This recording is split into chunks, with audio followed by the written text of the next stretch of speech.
If anybody has problems being recorded in this center, go hide. Take your name off, whatever have you. But it shouldn't be dangerous. They're now 57 and growing. Dusty, would you please watch the waiting room because I can't while I'm talking. All right. I am happy to, what the heck happened to that? Okay, I found it. This has got to be the longest introduction I've done because they gave us lots of interesting information and I'm going to state it all, almost all. Dr. Carrie Griffin has immersed herself in the study of transformative practices. She studied yoga, yoga therapy, and Ayurveda, Tibetan Buddhism, non-dual Shiva Tantra, I don't know whether I'm doing this right, Neo-Tantra, somatic experiencing, breath work, and psychedelic medicine, all in pursuit of understanding the nature of healing and how we can connect to our innate capacity to heal. Her curiosity about healing and desire to serve a broad population led her to become a physician, and she chose to study osteopathic medicine based on its philosophy that the body has the capacity to heal itself, and that mind, body, and spirit are one, as well as its tradition of manual medicine, which resonated with her experiences as a yoga teacher and therapist. She is board certified in family and addiction medicine, is fellowship trained in maternal, child, and reproductive health, and since 2016, she's practiced obstetrics and addiction medicine. Her experiences with birth and substance use disorder in pregnancy led her to seek further education and training in trauma and studied the counseling practices of somatic experiencing, NARM, I'm not sure what that stands for, and internal family citizens systems, and lectures on trauma-informed care in medical settings. Prior to medical school, she was a yoga teacher and therapist. She studied psychedelic medicine as well, completing a ketamine-assisted psychotherapy training through the Psychedelic Research Association and Training Institute in July 2020, and the MAPS MDMA therapy training in April 2022. Her clinical interests are the intersection between body, mind, and soul, and the infinite ways that transformation can occur. Her work centers on activating and witnessing the innate capacity for healing inherent in all beings and choosing the modalities best fitting the individual before her.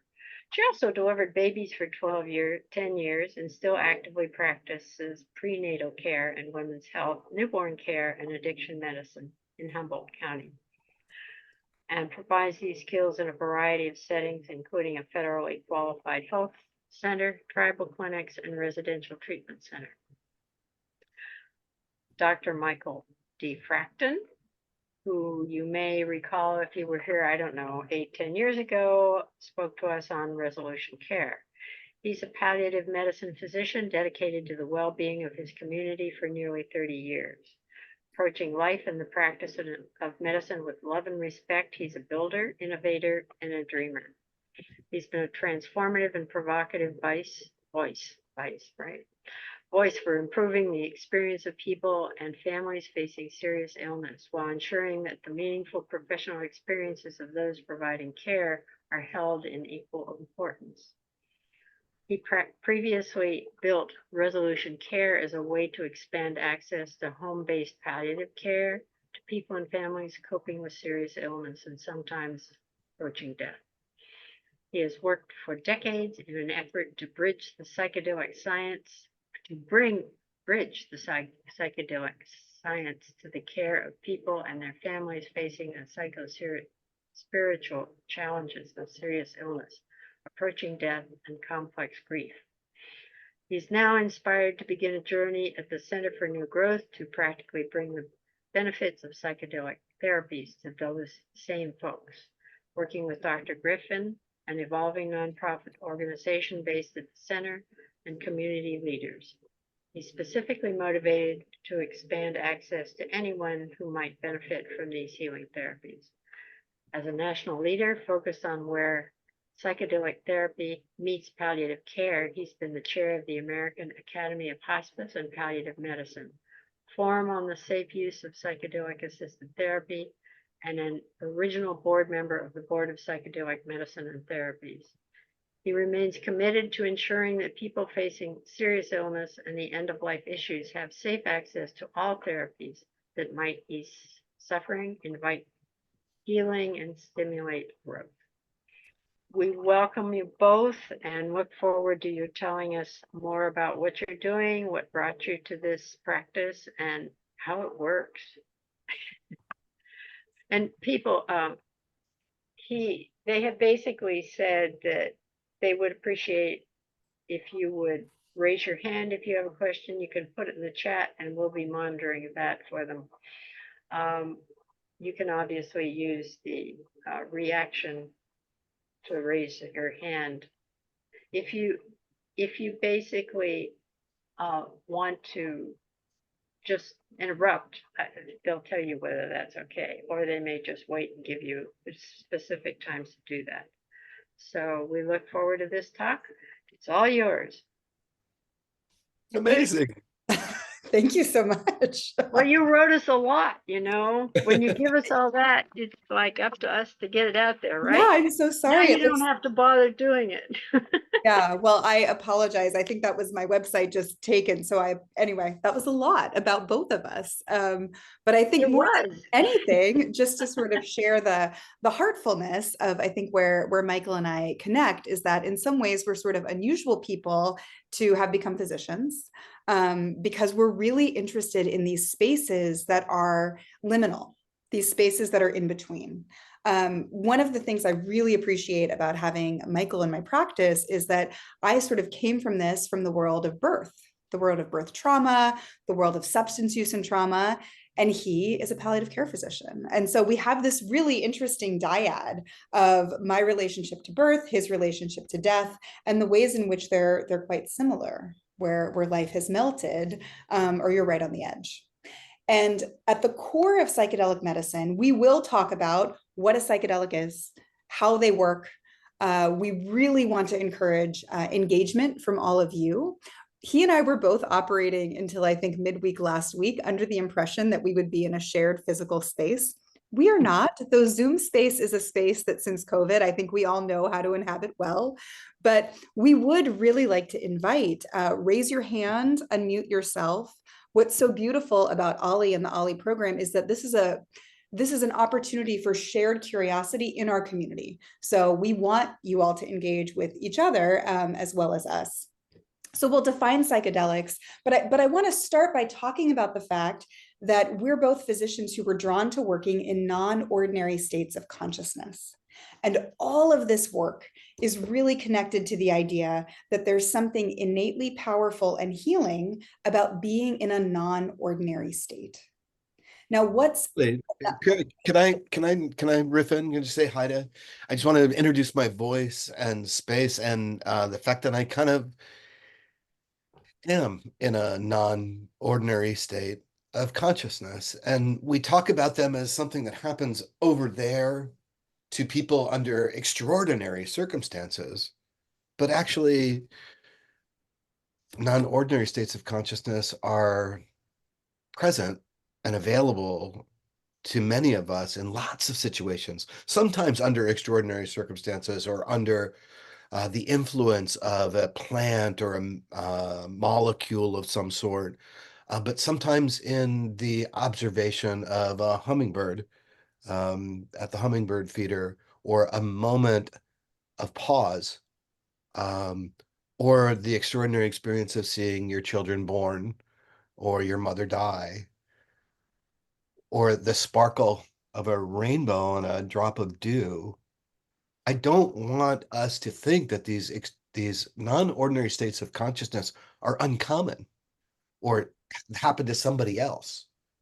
I want us to kind of imagine that the world, our experience, is continuously offering us small bits, medium-sized bits, or sometimes actually quite remarkable bits of non-ordinary consciousness from which we can derive meaning And this concept of healing, Carrie and I will talk about back and forth, writ large. We're both more interested in capital H healing rather than how long does it take for a mosquito bite to go away. So I just wanted to do that. I wanted to actually reach into the second and third screens here and cajole, manipulate, influence you all to turn on your videos to be a little more dimensionally, hi Judy, more dimensionally present as a part of a collective. I mean, in this circumstance, we're all individuals sitting in our own little houses, drinking our tea, kombucha, whatever we're drinking. Um, but we're also part of a collective group. And the more of ourselves we bring, if you're courageous enough to turn on your video, however you look or feel, the more coherent this group experience will likely be. Um, if for whatever reasons you just can't bear to be seen, I guess I can accept that. But if you can bear to be seen, thank you, Nina, Dace, Jessica, Holly. I really do appreciate seeing you come on the video. So if you're able, we sure do love it. I think, Dee Dee, the volume can be increased only on your end. So work on your speaker and see if that helps you out. Okay, thank you. Yeah. And so I just wanted to say hello. There's people in this space that are so dear to me. We shared work together. We've shared heartache together. And I'm beginning to share a whole bucket of joy with Carrie in this work that we're doing at the Center for New Growth. So thank you all so much for participating. Mhm.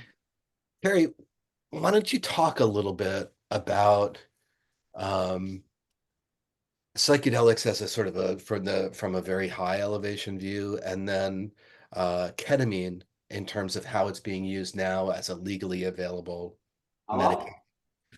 Yeah, certainly. I also want to make sure there's been a comment in the chat from Dee Dee. So please let me know if you need my volume increased or if there's any other feedback about sound.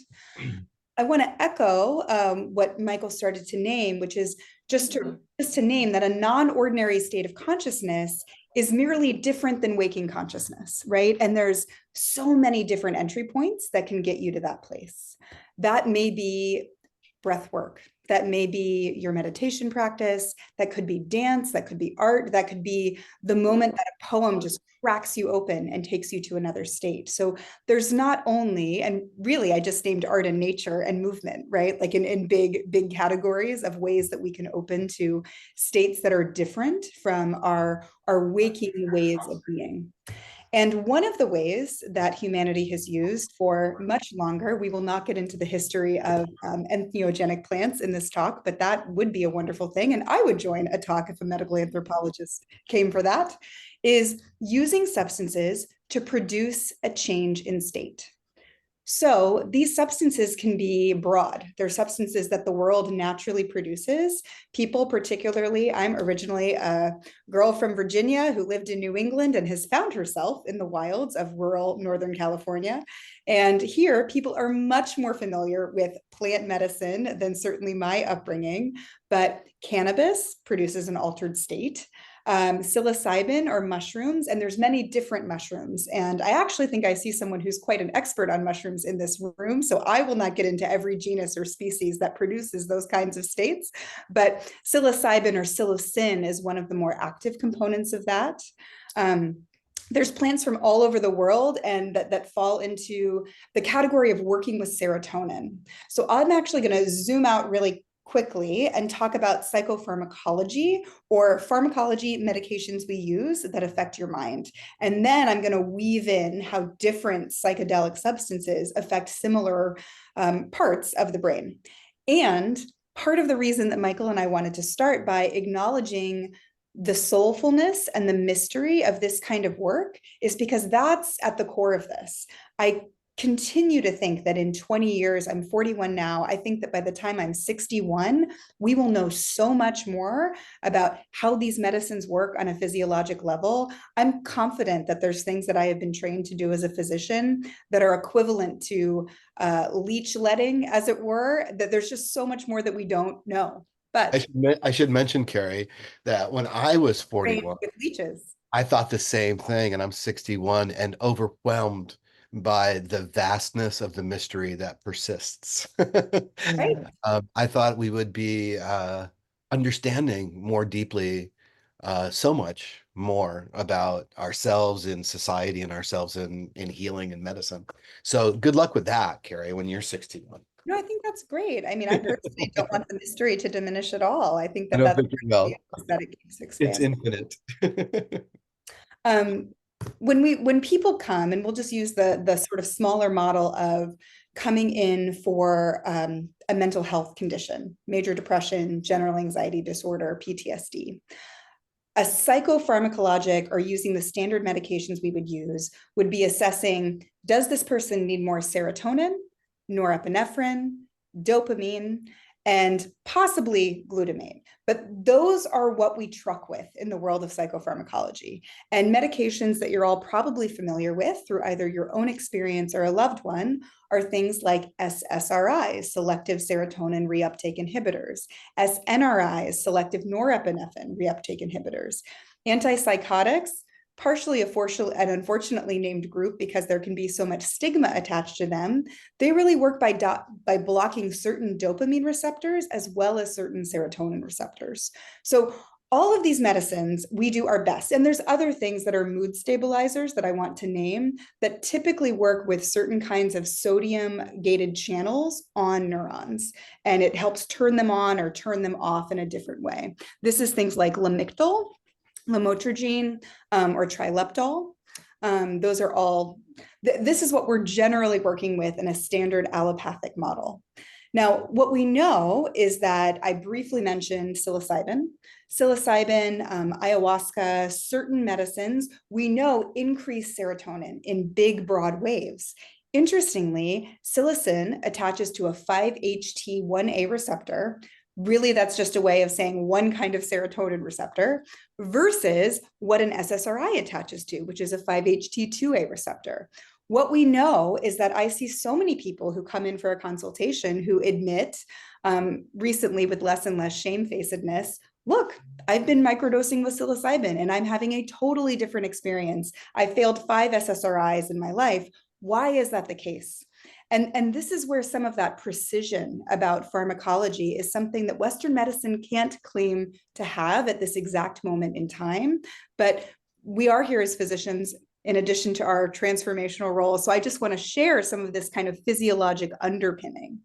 No, What's that's good stuff, Carrie. I want to, if you don't mind, um, I want to like put a pin in something. Chris Caldwell, who is the founder of an organization called the End of Life Psychedelic Care Organization, has heard me say this 100 times and maybe a few others. But one of the things that I have realized over this last few years is that this idea of inducing a significant non-ordinary state of consciousness with healing intent is absolutely new to the Western medical healthcare model. It's new. We've been using these medicines to manipulate serotonin receptors, norepinephrine receptors, glutamate, et cetera, with some pharmacologic precision, but not with the understanding that these medicines will induce a shift or a change in consciousness, even though at some subtle level that is what they're doing. Below the threshold, actually, of consciousness for a person with terrible depression, taking an antidepressant, there is some shift happening, but we haven't centered that in our intent and the way that we do with psychedelic medicine. What's super interesting is that prior to this Western medical healthcare model, there was a lot of caring, healing, and healthcare being provided just outside of the sort of scientifically centered reductionist model of post-Enlightenment Western thought. It was happening in a diversity of indigenous structures throughout the world for thousands of years. And it turns out, though it's new to us to induce non-ordinary states of consciousness with healing intent, it is not new to the people that have been walking this planet, every corner of this planet. In fact, I would assert, and it's probably not entirely true, but I'll assert that that's about all that they were doing. They were using plants that had some pharmacologic intervention or impact on particular medical challenges. But when it came to healing for thousands of years in every other corner of the planet, the main intervention was the induction of non-ordinary states of consciousness through plants, through trance, through dance, through ceremony, and through the sort of taking responsibility for guiding people towards finding their own healing. So in indigenous and traditional models, the idea of using these non-ordinary states of consciousness to invite a person to find their way to healing or greater wholeness, they've been doing it for a very long time. And personally, it's the place I'm looking the most for wisdom.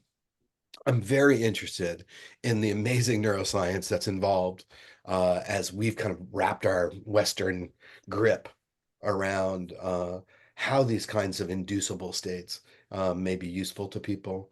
But actually, if I'm looking for guidance on how to be as a therapist or as a healer, um, I'm looking beyond the Western medicine model and towards the sort of indigenous traditional uh, concept of healing with a capital H, and with the magic of group settings, just like this one, to guide how to be with people when they're confronted by their death, when they're confronted by patterns of thought that have been tormenting them since their family of origin, for instance, early trauma, etc.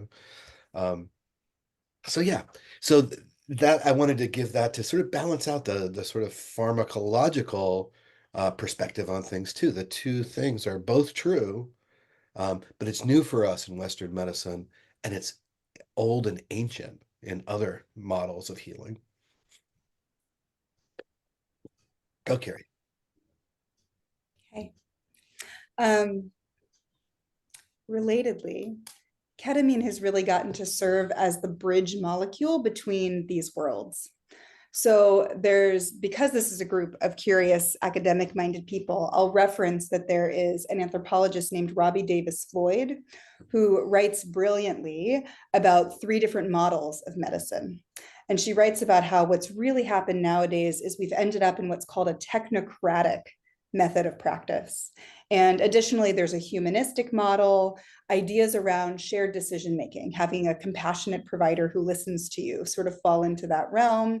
And then there's the holistic model, which is really that we have all of it inside of us, right? Like we are innately whole, we know what we need. And what is starting to happen as psychedelics make their way back, it's worth mentioning that we had sort of a wave of psychedelic research with the discovery of LSD in the 1920s.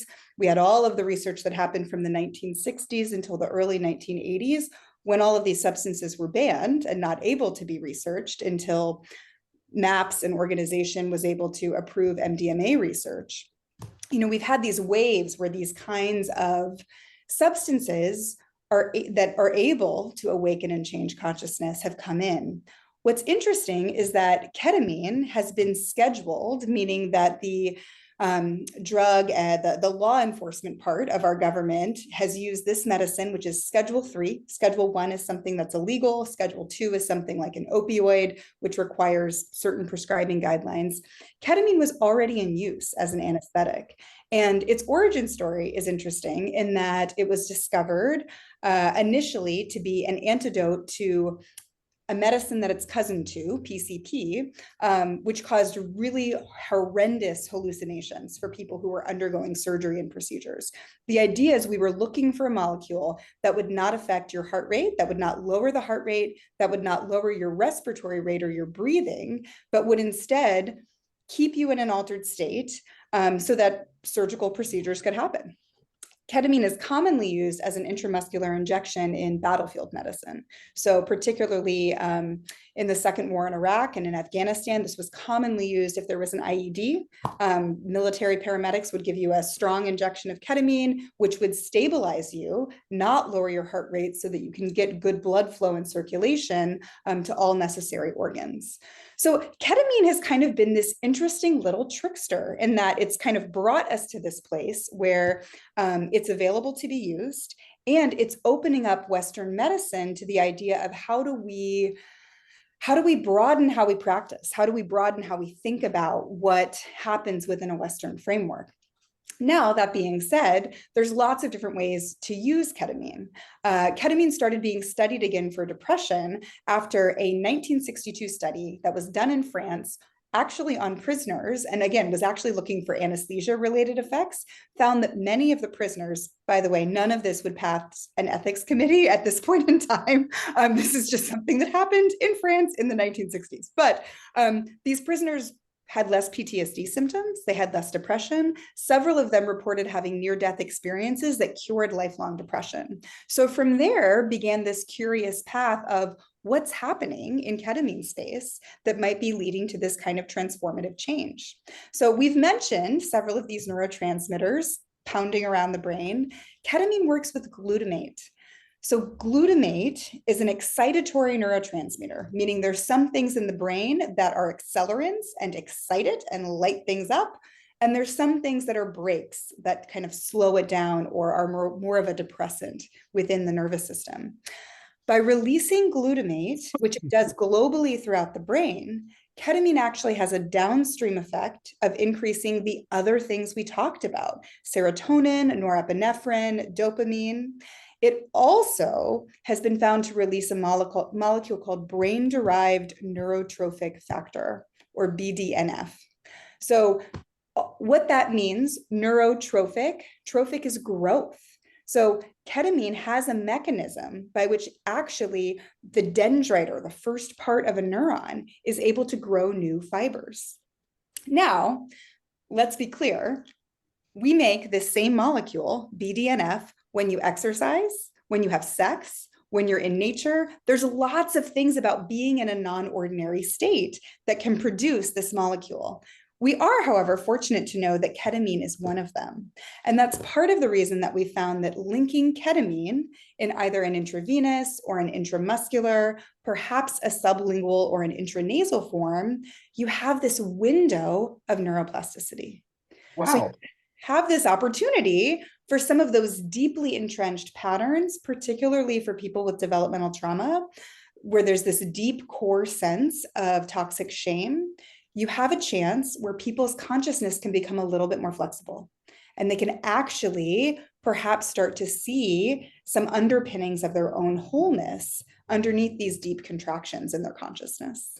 So you can connect this sort of the magical experience of wow, that sort of positive kind of visceral cellular feeling of love, connection, belonging, to the secretion of this magical peptide, this protein that causes increased growth in the dendrites, the little connections in your brain. At least in mice, poor little mice whose heads get opened to discover such things. But that, for me, it's like that kind of goes back to what I was saying about this non-ordinary state of consciousness, which is actually more ordinary than we might give it credit. So all of those things that we do, meditation and walking in nature and loving well with people around us, connecting, experiencing joy and pleasure in a wholesome way, probably causes this sort of physiologic kind of perspective on healing.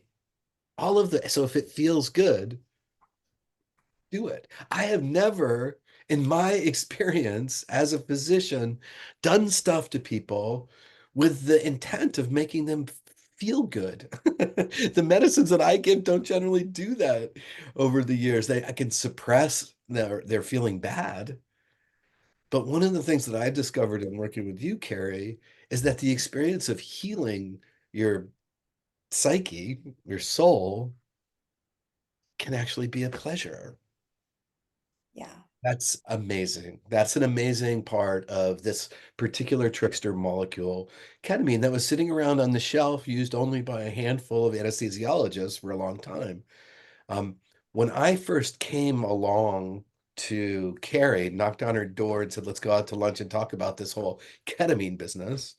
Um, my experience with psychedelics was with some of the traditional and classical psychedelics. As a kid with mushrooms and LSD, I had amazing experiences that I was very delighted to have had. And then later on in life, I found my way to South American traditional use of medicine called ayahuasca.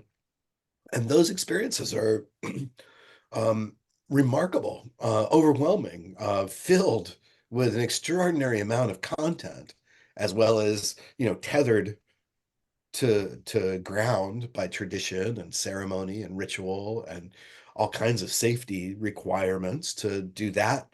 Well, those were my experiences. And I was like, what is this ketamine thing? Um, how weird is that? And so Carrie and I got to work and understanding each other a little bit and was able to begin this sort of very gentle process of building what we would call, I guess, a palliative care program within the general mental health offerings of the Center for New Growth. Um, and one by one, with a dozen or two people working, I came to understand and respect the non-ordinary state of consciousness that ketamine invites as surprisingly pleasant, safe, manageably short acting in comparison to the 5 or 6 hours and all the the work to do an ayahuasca ceremony that sometimes takes you traveling out of town and all the hullabaloo of that. Um, Mushrooms being the sort of 4 to 6 hour kind of an experience, LSD being 10 to 12 hours. Another medicine that comes from indigenous folk in Africa called ibogaine is 24 plus hours. Like that's a lot for anyone, and certainly a lot for somebody who's dealing with a lot of physical medical challenges, right? But ketamine, it lasts about an hour, maybe an hour and a half. Um, it's a deep experience. And even though it doesn't come from a plant or some traditional indigenous culture, the depth of the experience and the experiential elements of the experience, that's if you forgive me that, um, it's quite manageable. And the depth in which it works is somewhat defined by how you prepare a person and what they bring to the experience. For some people, it's a deep dive into the tangling mess of a whole bunch of trauma. For other people, it's just the experience of that. I think all the psychedelics and most non-ordinary states of consciousness deliver that feeling that in your body, in your cells, that everything's kind of okay. Like something that we don't experience very frequently, and people in pain from medical illness or their own construction, um, people don't experience that enough. And I want people to experience that more, that sense that everything's okay, that they're all right. Now it wears off with the experience, but that's a gift. It's particularly a gift for somebody who's facing their immortality with a serious illness and um uh and is frightened and caught up, not able to kind of make that transition in an organic way. many people struggle and fuss with that. So anyways, just delivering a pleasurable experience that delivers this sense of okayness, even if you don't have this deep excavating of trauma, is such a powerful tool for a guy like me that wants to facilitate less suffering in the face of serious illness and the dying process. So anyways, yeah, so ketamine has been in the palliative care kind of domain, kind of a remarkable, safe, and pleasurable kind of a medicine for most of the people I've worked with. Yeah. And go ahead, Jane. There was a question in the chat that I was gonna bring to the group, but That was it. Do you have a suggestion or a recommendation that people should experience this in the context of a therapist? So my answer is pretty strongly yes, in part because, Michael and I have been having this conversation around really the tensions between what's become an allopathic model, this, again, to invoke Robbie Davis-Floyd, this technocratic model. We've decided to reify technology in the Western practice of medicine, and there's a place for it. I mean, IV antibiotics, IV fluids will save your life if you're septic, right? How wonderful that they exist. And using these things in concert with a co-regulated healing relationship within a container that feels safe, absolutely pivotal. Part of my background is a somatic psychotherapist. And so from a polyvagal perspective, from looking at how our nervous system grew from an evolutionary state, mammals uniquely need each other. The first thing we do in our nervous systems when we experience a threat, what we're wired to do is look at the horizon and look around and look at each other. And for so many people who've experienced, again, particularly pervasive, long-acting abuse or trauma, we don't know how to do that. We've only learned that when you look out to other people, that is an unsafe place to go. So yes, part of this, at least the way that we've crafted a practice here, is very much about having a container, a clear therapeutic container. Now, I do have patients who go through an arc of therapy using ketamine and then continue to use it as sort of ongoing home sessions. And it does become more of a medication sometimes in that sense. I'll just also mention that very low dose ketamine can be used for chronic pain conditions, autoimmune conditions. So there's other ways to dose and use this. But yes, setting, we talk about that in psychedelic medicine. Set, what are you bringing to this? What's your intention? What's happening in your inner world? And the setting, what's the physicality of your surroundings? Who are you with? What time, even what time of day is it? All of those things are pivotal. There's a few. I take the aphantasia question. What an amazing question. That third eye blindness. Dusty, could you just talk about your understanding of what aphantasia? I happen to just listen to this amazing Radiolab episode on the topic. Could you describe what your understanding is and speak your question out? So I have aphantasia. Thought experiment. You're in second grade and your teacher tells you to close your eyes, and she plays music and tells you you're kicking a ball on the beach and the ball falls on the water and is rolling up against the shore, and you have to draw that.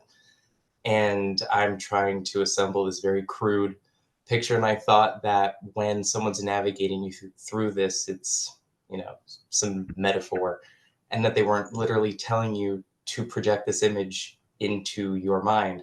I could never do that. And it's neurologically connected. It's not, attributed to a specific condition or set of conditions, although they found cohorts in which autism spectrum conditions, affective disorders, and ADHD, for their own reasons, tend to have maybe missed this part developmentally or have their own neurophysiological reasons as to why people don't have this happen. But it's pretty rare, maybe 1% to 2% of the population experiences this.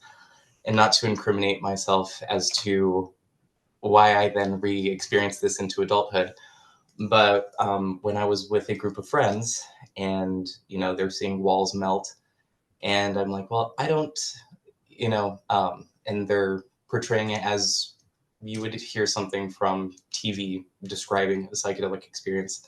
And I felt very cheated out of a very human experience.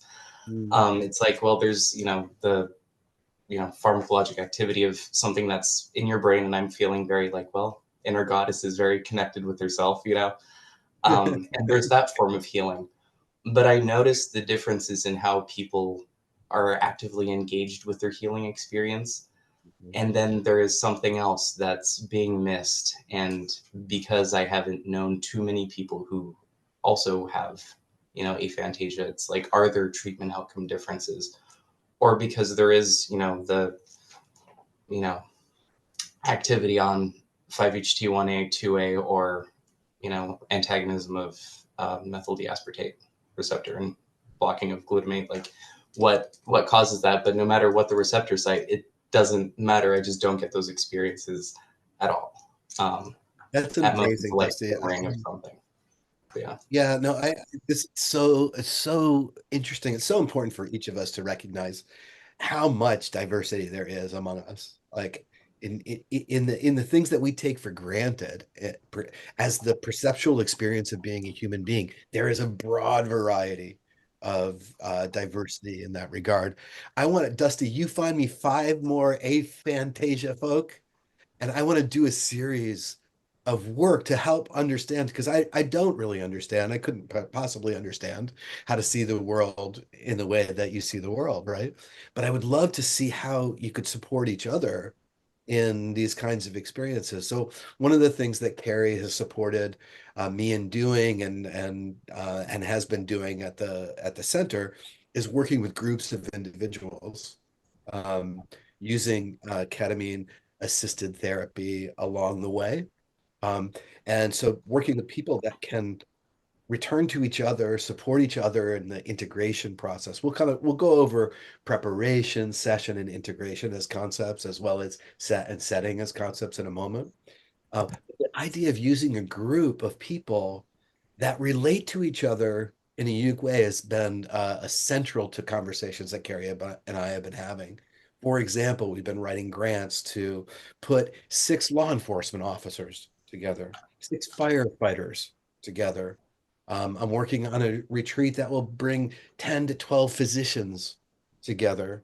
I've got another grant out there that hopefully will invite a group of 6 nurses together to work to prepare themselves, experience these things, and then make sense and integrate the experiences in a series of 3 or more ketamine-assisted support centers. I would love to do that with people with aphantasia. I would step back and listen really carefully to how you all are supporting each other to understand the experiences you're having.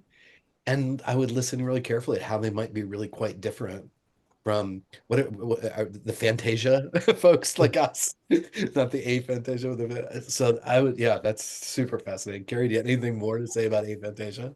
Well, yeah, I mean, I've actually had a few patients who have aphantasia and were quite worried about this kind of going into their arc of ketamine treatment. And one of the things I'll mention is there's in psychedelic research, there's a particular qualitative tool that's used to look at the different dimensions of consciousness. And there's a great study that looked at head-to-head psilocybin and ketamine. And there's lots of micro details, but there's 3 broad categories of consciousness that this tool looks at. So it looks at visual hallucination, so exactly what we're talking about, interconnectedness, and then ego death. And certainly psilocybin scored way higher than ketamine on visual hallucinations. So psilocybin is working particularly, we know that it has a preference for the occipital lobe, which is connected to how we experience vision and the serotonin receptors that are there. Ketamine doesn't, right? It's global. It works throughout the entire brain. I mean, that's part of where I think there are some people for whom ketamine is the medicine because of its global referencing. Interconnectedness, that second one, ketamine and psilocybin head to head, dead even in terms of that sense of oneness with all that is. And then the third one, near-death experience or ego death, ketamine miles ahead of psilocybin. And I would say that is my general experience of working with ketamine with people. I'll often describe it as it kicks you into witness consciousness. It's more of an observational state. I'll share for myself experiences that have involved psilocybin or ayahuasca have been quite visual. Ketamine is not for myself and for many others, it's like you're looking through a black veil. I rarely have people with ketamine who describe the kind of geographic fractals or geometric fractals that we often hear people describe with high serotonergic or DMT. I want to brief shout out to, there was a reference for mentioning the length of DMT. DMT is a short experience. Within 10 to 15 seconds, you're usually in an altered state, lasting about 20 to 30 minutes. Within an hour, you typically cannot find DMT in an elevated amount in the bloodstream. So just to pivot back to that question.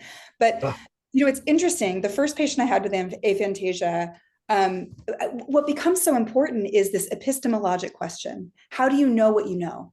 Right? So really laying down the groundwork before entering medicine state of, well, how do you know? If you can't see the soccer ball on the beach, but that's being kicked, but there's something that's happened, you know, asking these questions that are much more, that are more philosophical, but help that person understand the precision of their inner world.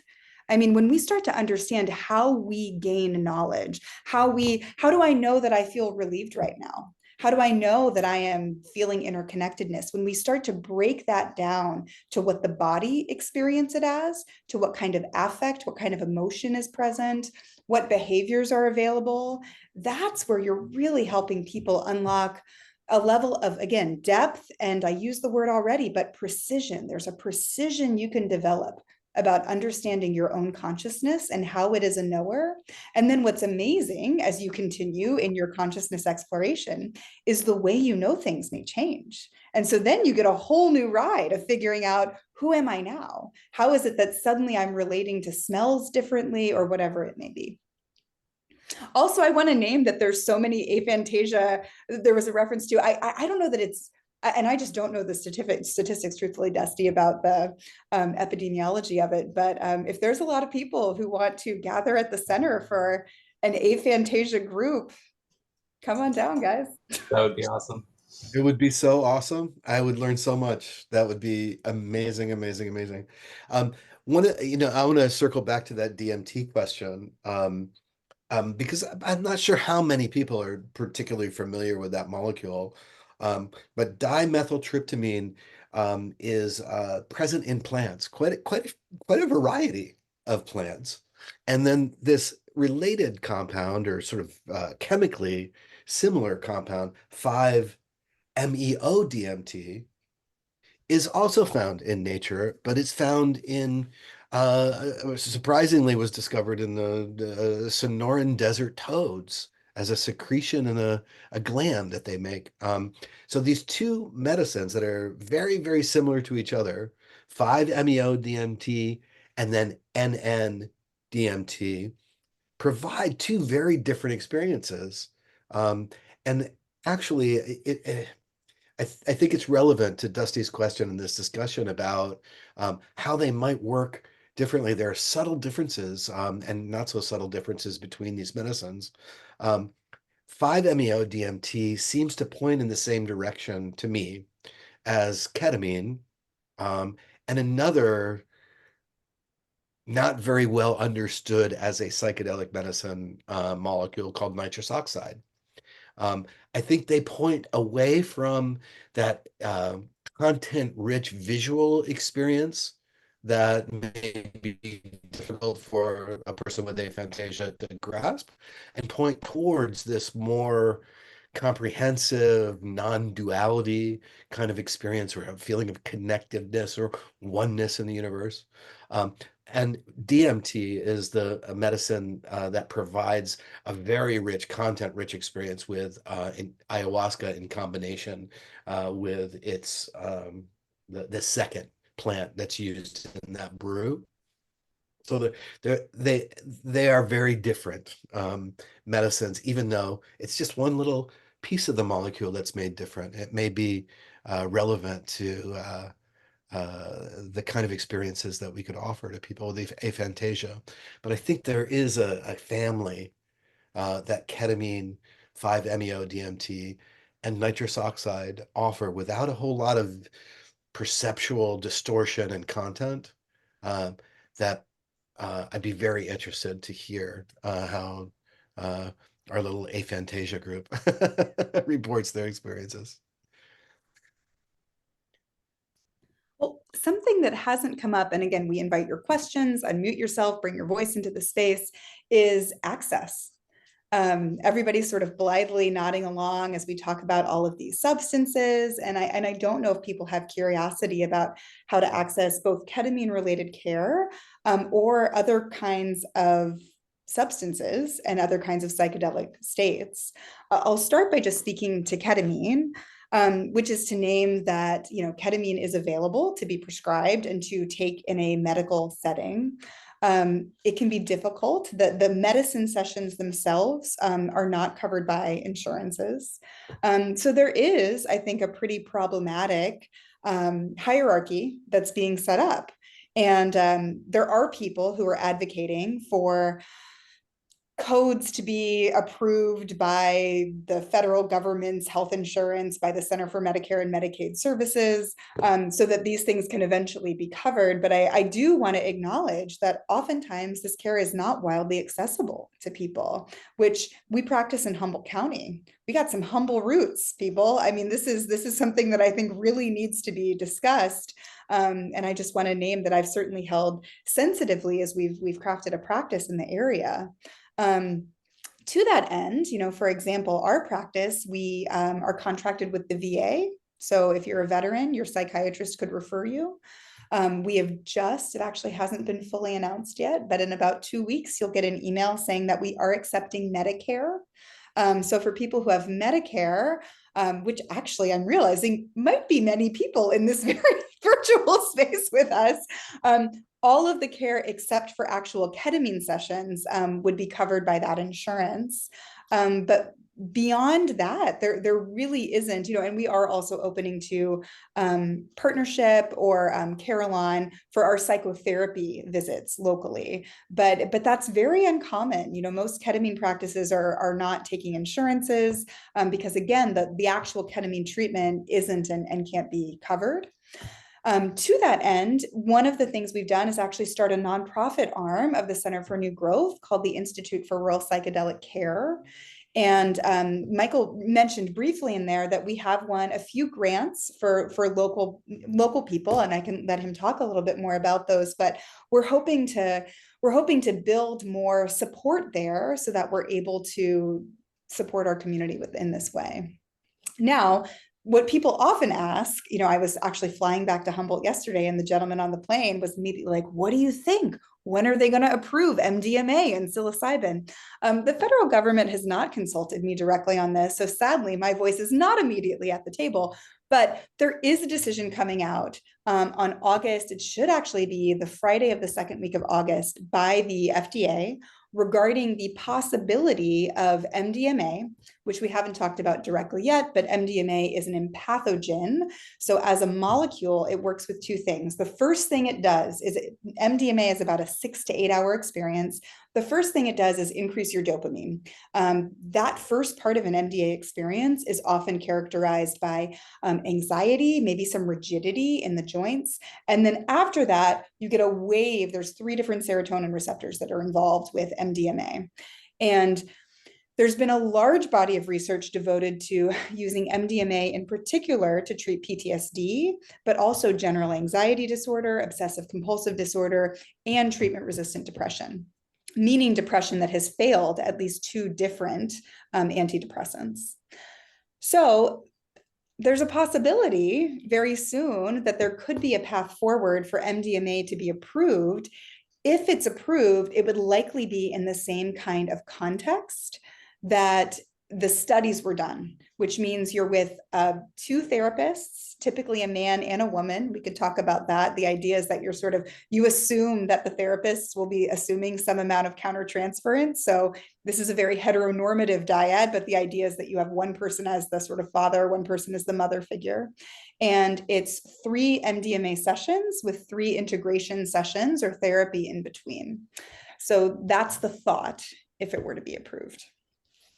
Can I talk a little bit about the MAPS model sort of introduces this concept of what's the trajectory of care, and the way that it generally works is that at least, well, in the ketamine assisted therapy kind of practice model that I'm a part of at the Center for New Growth, there's essentially you may be referred or you may self-refer because there's a set of challenges that you're having a hard time dealing with. Let's just be that general about it. It might be, if you're one of my kind of folks, it might be that you're challenged by some serious illness, a new diagnosis of cancer, a set of treatments in front of you, or it may be that you just fail to be satisfied with the benefits of the standard model of psychiatric medication. You may have been on and off an SSRI for a period of time, and it helped a little, but it didn't help enough, or you're still challenged by the impact of trauma that you carry on everything that you do, and you're frustrated by that. Whatever it is that has you pick up the phone. If you were to call the Center for New Growth, you would talk to the wonderful Emily, and she would gather a little basic information. And the next visit that you would have would be something called a medical clearance. And for the use of ketamine, there's a small number of critical screening questions that need to be identified. People with uncontrolled hypertension aren't really candidates. People with controlled hypertension can actually have ketamine assisted therapy. People with a history of psychosis most often won't benefit from ketamine, in fact, can be harmed, or people with a certain expression of a bipolar disorder where they really lose touch with reality in the face of a manic episode. Those folks probably don't need to have ketamine. There's a few other little situations of very few but some important drug interactions, but these are things we want to go over in a medical clearance consultation. Medicare will pay for that, by the way, and when we're Medicare certified. That would be with Carrie, with myself, or with Lisa Hoyt, a nurse practitioner who's working in our practice as well. And as a part of that conversation, we're also beginning what we would call the preparation phase. So we check the boxes to make sure that there are no reasons you shouldn't get the medicine specifically, but then we also begin to invite you to understand what the experience might be and to begin to create your own kind of mental understanding of who you are in the matter of having such an experience. That was we would call mindset or set. And we would start to give you information about side effects and expected experience and getting a ride home and whether you should eat a humongous omelet just before you come in or not. We'd start to give you some of the educational preparation materials at that medical clearance. The next stop is oftentimes with one of our therapists, one of the psychotherapists that work. We have marriage and family therapists and LCSWs working within our practice. Or you may meet Jennifer, our sort of integration and preparation coach. In that next preparation visit, we'll go over again the psychoeducational stuff, the stuff that about the day of your treatment, but we'll also start to invite you to imagine what you would hope for in the experience to further kind of orient you to creating the experience that you need, creating intention, making plans for what you'll do with that experience after the experience, or preparing for what we would term the integration session, and I'll get back to that. And then on the day of your session, you'd come to the center, and you'd either be accompanied by one of our nurses. We have a trio or a quartet of kind of amazing human beings, and you might be receiving an intravenous ketamine infusion. You might be receiving an intramuscular injection, or you might actually be working with one of the therapists in either of those situations, or with some lingual medication. Regardless, at the time of your session, you'll be made comfortable. We'll help you arrive and relax.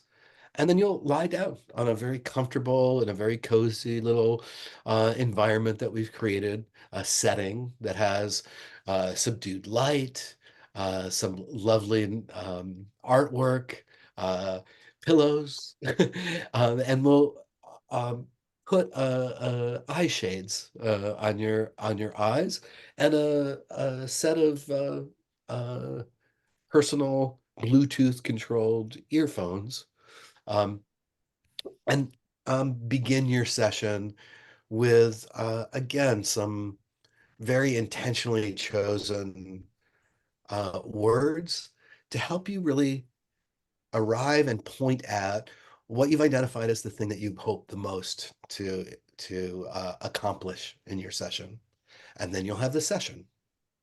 And when that's complete in about an hour or so, off come the eye shades at your proper timing, off comes the earphones, and there you're in the room either to have a bit of conversation with a therapist if they're the one that you've chosen to accompany you on that session, um, or with the nurse. Um, and in about the 2 hour mark, people are up, going to the bathroom and walking out to their waiting ride. People don't drive home from the center after a session, they get a ride home.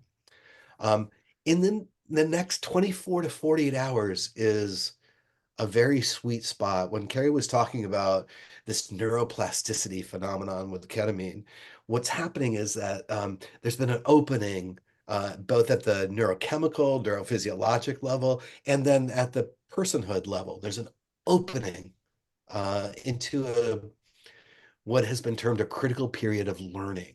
It's a special time where you can actually get a hold of what you gained and integrate it. And so in the next 24 to 48 hours after your session, we try to get you in together with a therapist to really make sense out of what you experienced, how it relates to whatever your intention was going in, and how to essentially get ready for your next session if there's a next session planned. And that's called integration. So it's medical clearance, preparation with education, the session itself, integration, and then rinse and repeat. Carrie can talk about how we choose the frequency and route of administration for people that are dealing with. Well, and I'll share, and then I'll weave in some of the answers to some questions that have been raised in the chat. So I hope you're Okay. not hearing me clickety clack typing too much as I do that, folks. But thank you if you are. So there's been a couple questions about, are we collecting data in research? So I started using ketamine in my practice 4 years ago, and at that point had just one amazing assistant. And because I was so honestly blown away by this, I mean, I deliver babies, I get lots of peak experiences in medicine. This knocked me off my rocker. I mean, I truly had not seen people produce such transformational results.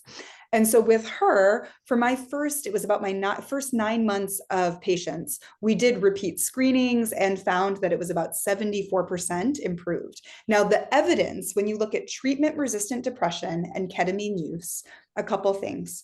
Most of these studies are designed with IV treatment, and it's usually 6 IVs or anywhere between 4 to 8 IV treatments within a 4 to 8 week period. And a lot of the outcomes, and this is one of the places where it's interesting to know how to parse data and then look at the changes we make in our practice based on sometimes what isn't that significant of a long-term outcome. So a lot of these studies only look at endpoints 3 months after ketamine administration. One of the longest ones is 12 weeks after administration. So there's that piece of this. I would love for us to be collecting more data. We need more humans. I need more help. This is like a whole thing now. And so anyway, just something to think about there. But I would like for us to be contributing. And I'll actually share, just as a segue, there's a case study that I've wanted to write that's about grief for a long time. And I know that Michael has a story about grief, but I'll share briefly the story of the 3rd patient I ever treated with ketamine.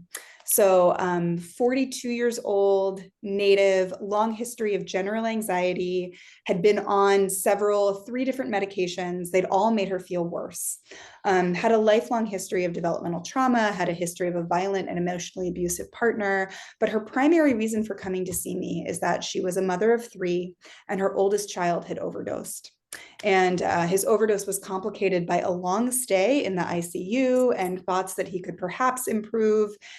And she was riddled with anxiety and was drinking heavily as a part of this, not to the point where she was having medical withdrawal, but could tell that she was using alcohol to mitigate some of the experiences of grief. She had never used a psychedelic. She was very anxious. We actually did sublingual ketamine for her first session just to kind of ease her into a different kind of state. Her second session, and in that first session with just the sublingual ketamine, she had this image of a rock. I mean, an absolute boulder that she described as being as big as the room that was in her chest. And she felt it, she saw it. We saw each other the next day, and she just was so overwhelmed by, that's exactly what I've been feeling like that rock, that's everything I'm feeling all the time. Mm. The next week, we did a low dose intramuscular session. The primary thing that happened in that session is that that rock lifted up and was now hovering above her. So that was where we got. Third session. Oh, sorry. I used to have a painting in my office that I bought when I lived in New Mexico. And it's this woman's skull covered in butterflies in this royal blue background. And she had tracked it the first time because she said, man, butterflies were always something that was really important to her son. She has some really fond memories of getting the little butterfly hut and getting the caterpillars and letting them do their thing. And this third session, her son came and talked to her. And it was the first time since he passed that she had had an experience. And in part because that boulder was preventing her from the depth of this, right? It was protecting her because this involved such a deep heart opening, and grief is a complex emotion, right? There's so much that's embedded in grief.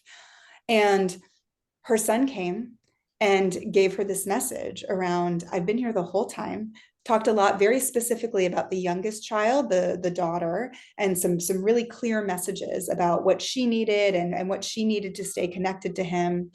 And she was thrilled.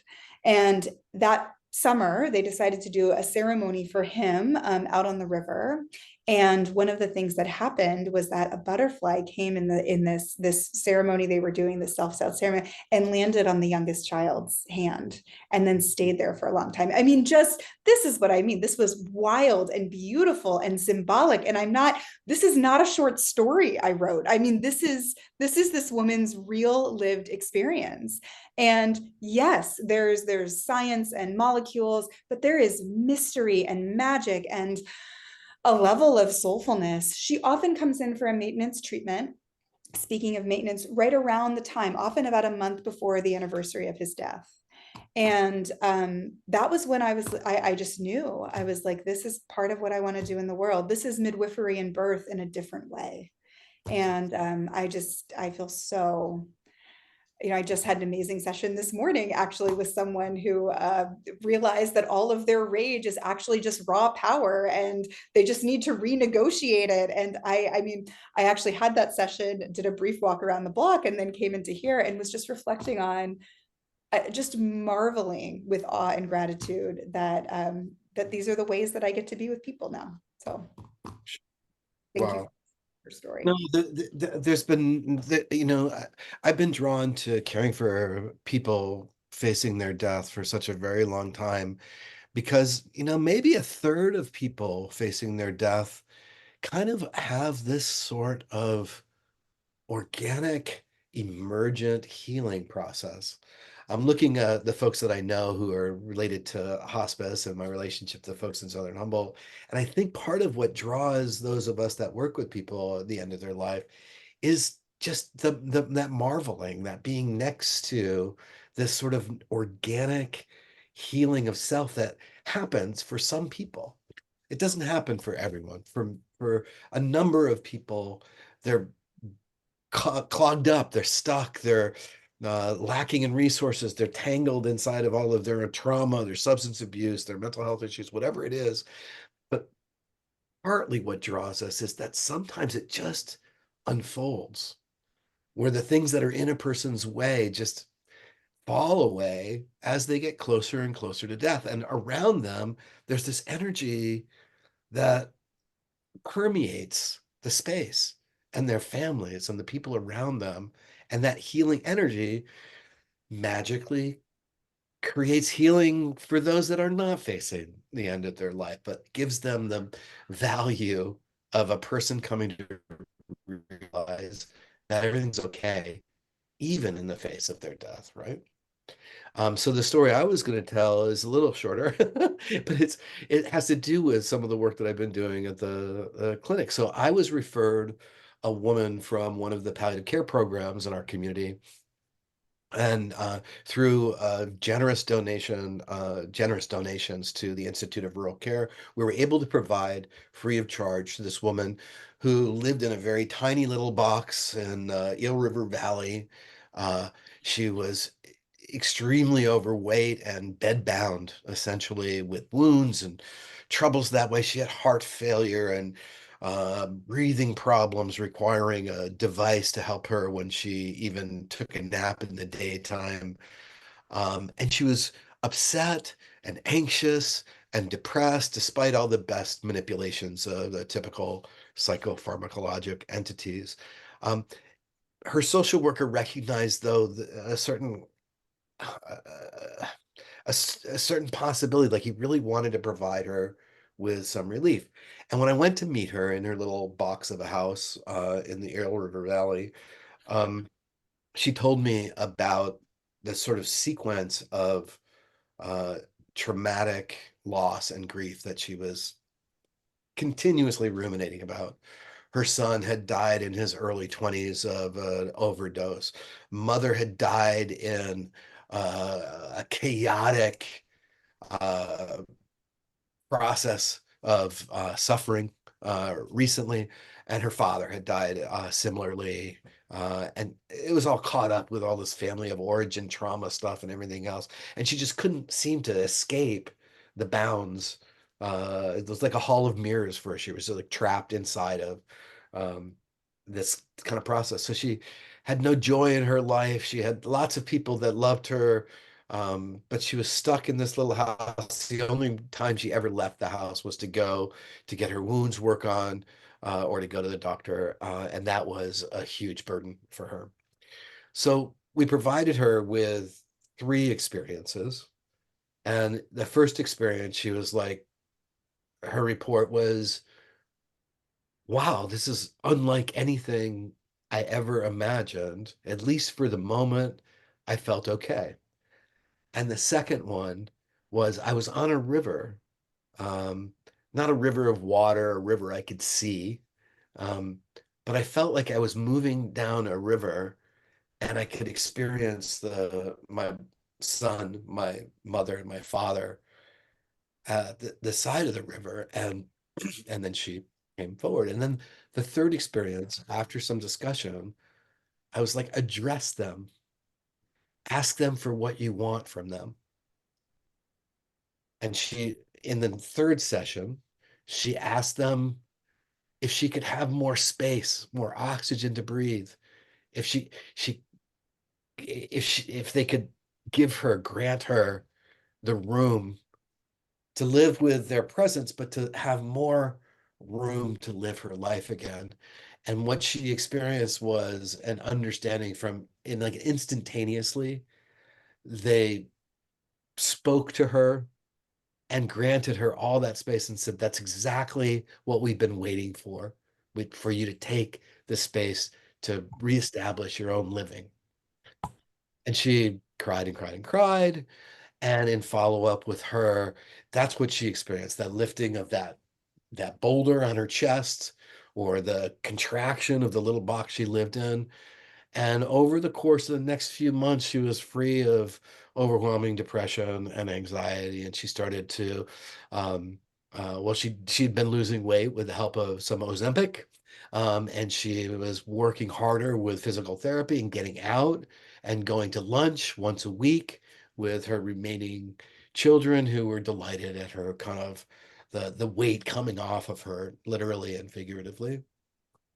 And at 6 months, it's just those 3 sessions.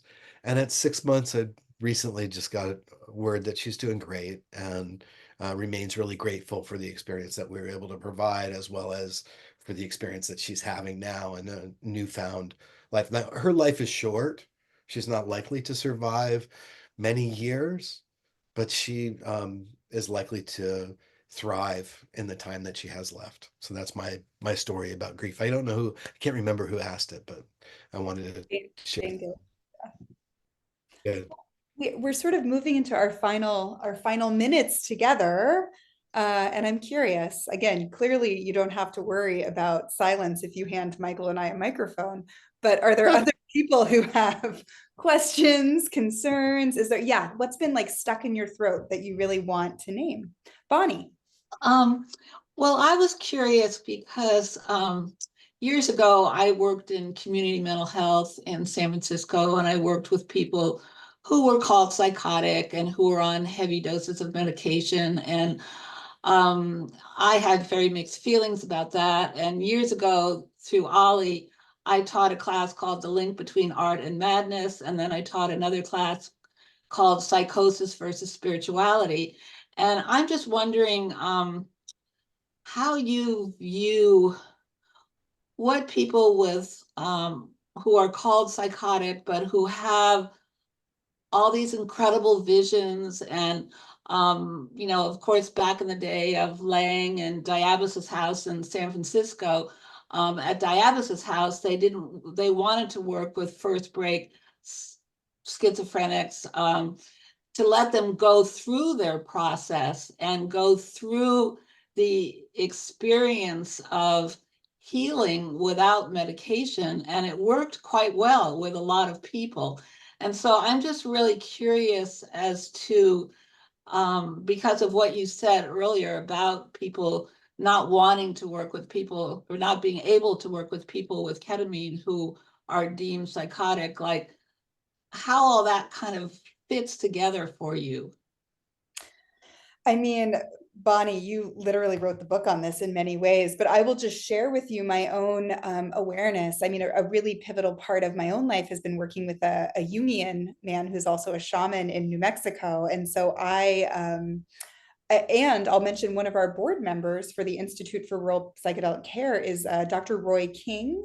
And he similarly worked at, you know, when he was a medical student at Stanford, volunteered at perhaps the same place in San Francisco. I think there is absolutely a model. I think other cultures do this differently. And I think that that is absolutely to be supported. I'll just quote, maybe feeling some vague sense of professional lineage. We do think that the more often someone experiences a psychotic episode, the threshold to the next episode is lower. So there is sort of a compounding effect. But I think there is a beauty that we don't understand in the Western developed world around these states, but they are incredibly powerful. And I don't want to speak for Michael. In this world where medical care is intersecting with, frankly, indigenous ways of being and offering care, we aren't in a place where people who have known psychotic disorders can be treated with psychedelics in these settings. That doesn't mean that, I mean, in speaking to a colleague who practices with iboga, a root medicine, you know, they've told me that in Gabon, where that is, that they will often treat psychosis with iboga. And that is not something that we're doing within this realm, but is there a space for it? Absolutely. Now, using that iboga example, again, not my story, but one I'm happy to pass on, you know, this practitioner has also shared with me that, yeah, he's seen quite a few people die in iboga sessions, but that the culture is open to that in a way where we just simply aren't in the litigious, protective way that we've developed being. But God, thank you so much for all your work you've done around these states of madness. I mean, I share that as a place of deep interest and curiosity about this whole experience we call life. Myself as well. I mean, I think that it's such early days for us. Like I started, we haven't done this work inside the healthcare system very much at all. We're just now beginning to understand what the implications and responsibilities are about inducing non-ordinary states of consciousness for people who suffer and in pain. We're just now starting to kind of wonder, what is it that trains a person like me or Carrie? Who do we think we are in the matter of offering these experiences to people? The nature of the human psyche is so mysterious and so vulnerable, that for now, I'm comfortable working with ketamine-assisted therapy to support people. I'm still learning. I'm comfortable if there is no MDMA in 2024 or 2025. I'm comfortable if I never provide anybody psilocybin, or and I have long ago decided that I really wasn't willing to do the work that it would take to provide ayahuasca, my dearest medicine, like the dearest medicine for me to receive. I'll never take responsibility for offering that medicine because I'm not dedicated in a time in my life where I would put 5 to 10 years of deep focus on understanding that medicine in collaboration with an experienced healer. So this question of humility is probably where it comes from when I think about uh, the intensity and fury of the psychotic state or the out of control manic state. It's just not a place that I feel like I've got enough to offer to break trail and to push the envelope and to work it in our little clinic practice. I'm really pretty selective. Some of the folks that come thinking they might want to have these medicines, I actually don't see it as necessary if they're finding their way towards the healing process.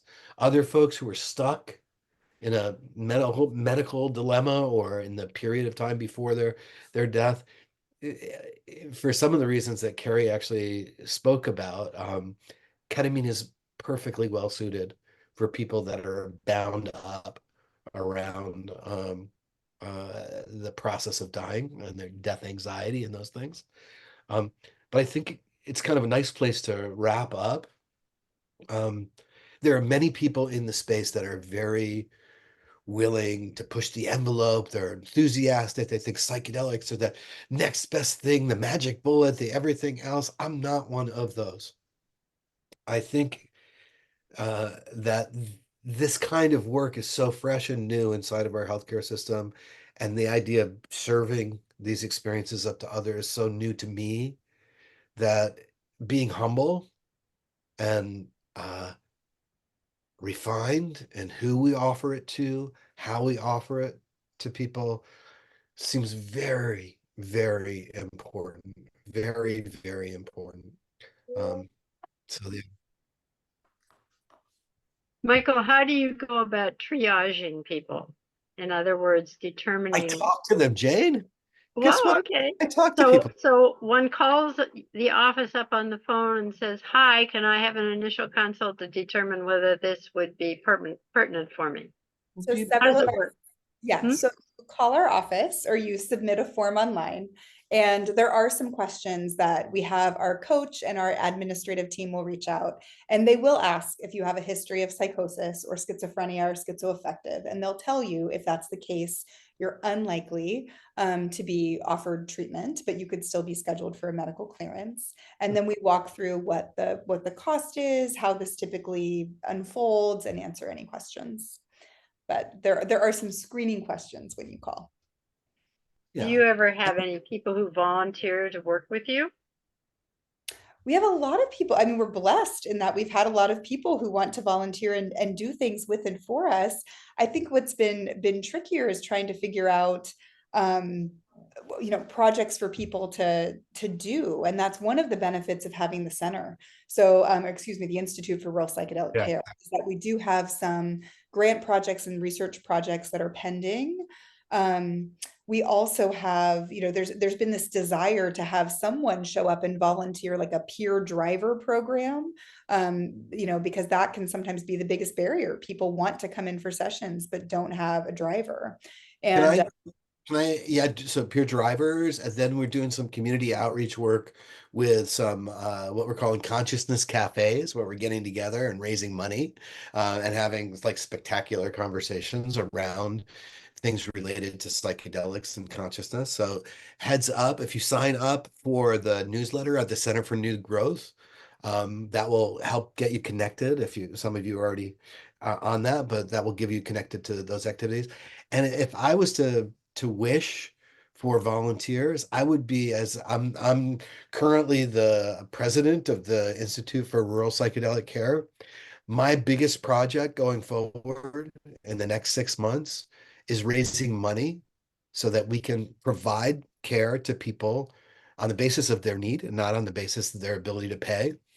In the center, we're doing all this strategic work with insurance companies and Medicare and everything else. But if we can fill a cookie jar at the Institute for Rural Care, we can actually sponsor care for folks without regard to their ability to pay. Um, and if there are volunteers that want to help me with a crowdfunding campaign, the creation of events, help not me, but help the board, since we don't have any employees, but help us to find those funds and raise those monies in the nonprofit organization, that's going to provide the lubrication to continue to broaden our ability to be effective in this community and then in other rural communities nearby. Michael, I just want to name, I actually am going to be sliding right back into seeing patients as of now at 1:30. So I just wanted to say thank you all so much. What a pleasure. And Michael has put links to the practice in there. But if people have any thoughts, questions, concerns, I think I'm readily findable, but just look for my name, Carrie Griffin, and I should come right up on the internet. So thank you. This is such Thank a you, pleasure. Courtney. Ah, what a pleasure. By the way, Dana, Swimming in the Sacred is an amazing book. And Rachel Harris, the writer of that, is a dear friend of mine. For those that are interested, it looks at the psychedelic underground, the place where there's actually much more experience than the above ground world that I'm functioning in these days. And it really is a beautiful, beautiful book that talks more broadly about the sort of basis of stuff. Let's see, I'm looking at anything else. Oh my gosh. Did everybody catch my my contact information? I'm gonna put it in there again. Yeah, go ahead and put it back in.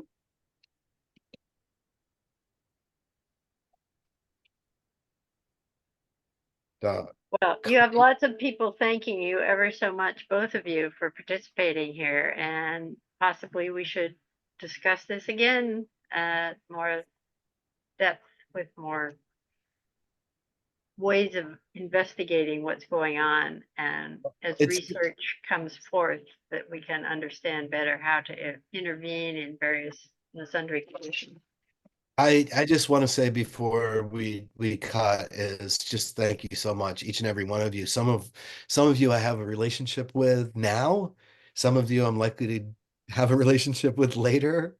Um, the idea of communicating into the community just like this is like a thrill for me to feel connected to the people that I share this community with. Some of it virtually and some of it right here on the ground. Judy, I love you, by the way. Well, we really appreciate your participation and your devotion to what you're doing, and we wish you great success. Thank you so much. So thank you for coming. Thank you, everyone. Feel free, if you have questions, obviously, to look up on the website and follow up with it, because it may be useful for you. Hopefully is. Thank you so much. And we'll look forward to seeing you all again in the fall on September 16th when we start up our brown bag lunches again.